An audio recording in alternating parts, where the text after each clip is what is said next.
ओम नमः शिवाय। नमस्कार फ्रेंड्स आजिर यही छोटिया भिडियोटी माध्यम आम आपण मानक बाबा काल भैरवंकर एपर गोटे गुप्त एवं खूब गोटे शक्तिशाली प्रयोग विधि विषय कहूँ जाऊँ जहाँ आपण जीवन में जहाँ भी जंत्रणा बा जेकोसी कारण आप कष्ट पाँच चाहे तो से शत्रुपाई हो दरिद्रता कारण हो रोग व्याधि कारण हो कि पारिवारिक कलह अथवा कौन से तंत्रमंत्र कारण आपड़ जो कष्ट और जंत्रणा भोगुंट यही गोटे प्रयोग से सबकि कष्ट को नष्ट करदेव शत्रु को तो ये उपायटी संपूर्ण भाव में बर्बाद करके छाड़देव आपण शत्रु जिते शक्तिशाली कि जिते वित्तशाली होता ना कहीं ए उपाय को आप केवल थरुटे करदे केवल गोटे सप्ताह भितर ही आपण शत्रु संपूर्ण रूप से विनाश हो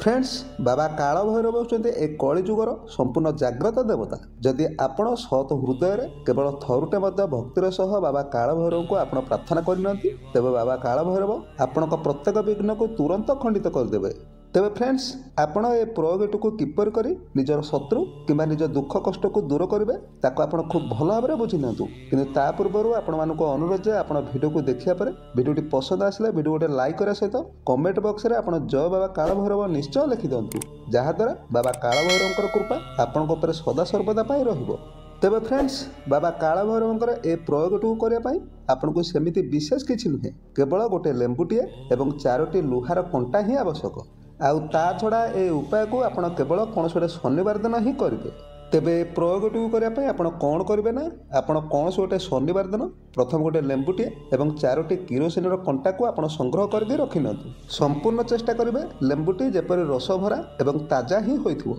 तेबे फ्रेंड्स एठारे जदि आपण को कौन से कारणवशत ताजा लेंबू न मिले तेबे आपण चाहिए पानी कखारू ए काम को आपण करें। तेबे जिते बड़े आप लेंबू को नहीं आसबे आपण लेंबुटी उपर आपणकर जहाँ भी समस्या अच्छी से कौन सी शत्रु होते शत्रुर ना कि कौन से रोग व्याधि थे रोगर ना अथवा आपण जदि दरिद्रता कारण कष्ट पाँच तेबे ताकू आपण एक कला कजल मध्यम लिखि दिंतु आउ जिते बड़े आप लेंबू उपर आपणकर समस्या को लिखि सारे आपड़ जो लेंबू उपर ना को लिखिं तार ठीक मझा मझी ना उपर आपण साइज रे 4टी किरोसिन कंडा को फोड़ी दिंतु आउ ना उपर को आपण बाबा काल भैरव बाबा काल भैरव बाबा काल भैरव यहीपरि छोट छोट अक्षर में आप बाबा काल भैरव नाम को 4 थर लिखि दिंतु। फ्रेंड्स ए काम को आप शनिवार दिन गोटे रू नहीं 3टा कि राति आपन को जिते बड़े भी सुविधा हे आपड़ चाहिए करेंगे। तेबे जिते बड़े आपड़ एति काम को कर सारे आपड़ लेंबुटी को गोटे प्लेट उपर रखि दिंतु आउ लेंबुटी को प्लेट उपर रखिया पर आपड़ बाबा काल भैरव ना आपड़ लेंबू उपर किसी सिंदूर को छिंची दिंतु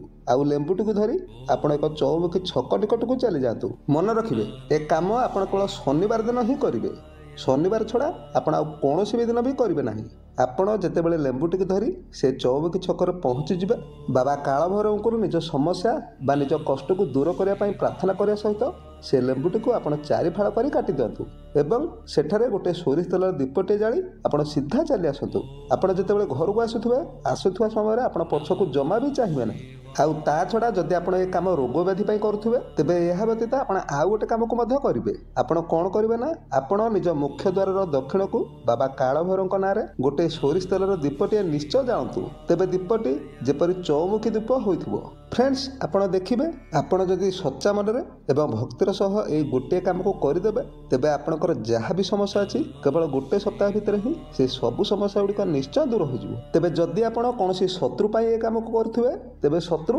तार उपयुक्त दंड स्वरूप धीरे धीरे तार विनाश होगा लगे। फ्रेंड्स ए प्रयोगटी एक परीक्षित एवं एक सफल प्रयोगटे तेणु निज समस्या बा कष्ट को दूर करने आप प्रयोगटी को निश्चय थरुटे करके देखते।